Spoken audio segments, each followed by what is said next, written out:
खामोशी की दास्तान। भारत के महानतम प्रवासी की वापसी के पहले वर्ष की खामोशी की महागाथा। आकाशवाणी की विशेष शताब्दी श्रृंखला खामोशी की दास्तान प्रस्तुत है आज की कड़ी।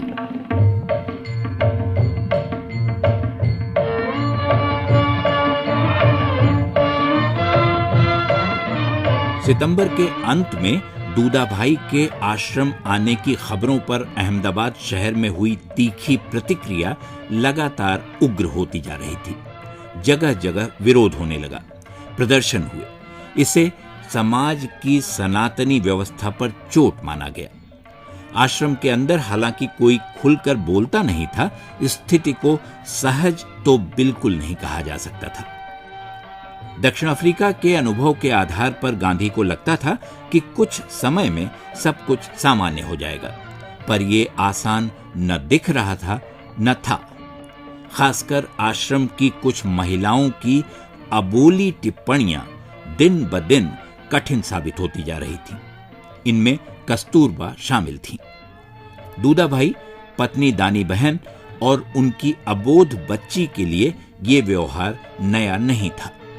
उनका संबंध समाज के जिस वर्ग से था, भेदभाव उसके लिए जीवन का हिस्सा था। दुख था तो इस बात का कि वे अब बाहर की दुनिया में नहीं, आश्रम में थे, लेकिन स्थितियां थोड़े बहुत फर्क के साथ पहले जैसी थीं। गांधी के बावजूद। गांधी ने कहा, दूदा भाई को इन स्थितियों पर कभी कभी गुस्सा आता था, पर कुल मिलाकर उनकी सहन शक्ति अच्छी थी। मैं उन्हें समझाता था कि छोटे मोटे अपमान पी लिया करें और आश्रम के अन्य सदस्यों की तरह अपना व्यवहार सहज सामान्य रखें। वो समझ जाते थे। दानी बहन को भी समझाते थे, जिनके लिए नया संसार खासा मुश्किल था। आश्रम में परिवार के लिए नफरत नहीं थी, लेकिन उदासीनता साफ देखी जा सकती थी। गांधी खुद कोचरब में फीनिक्स आश्रम का एक नए किस्म का विस्तार देख रहे थे। वहां अक्सर अंत्यज आते, रहते और साथ खाना खाते थे, पर स्थितियां सामान्य नहीं होती थी। यह नहीं कहा जा सकता था कि उन्हें पूरी तरह स्वीकार कर लिया गया है। कई साल बाद बिल्कुल अलग परिवेश में यही स्थिति अब भी थी। गांधी ने कहा, आश्रम में अंत्यज परिवार की ओर उदासीनता को मेरी सूक्ष्म आंखें देख लेती थी, तेज कान सुन लेते थे। एक दिन गांधी का गुस्सा अचानक फट पड़ा।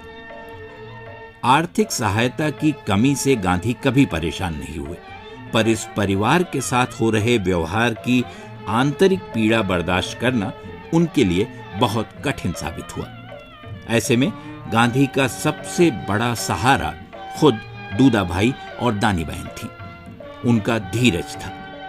मामूली पढ़े लिखे दूदा भाई और साधारण स्वभाव की दानी बहन की सहन शक्ति गांधी को ताकत देती थी, उदाहरण थी जिस पर अमल किया जाए। ये धीरज ज्यादा दिन काम नहीं आया।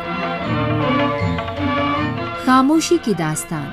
भारत के महानतम प्रवासी की वापसी के पहले वर्ष की खामोशी की महागाथा। ये थी आकाशवाणी की इस विशेष शताब्दी श्रृंखला की आज की कड़ी। शोध, आलेख और वाचन स्वर मधुकर उपाध्याय। प्रस्तुति मनोज मायंकर।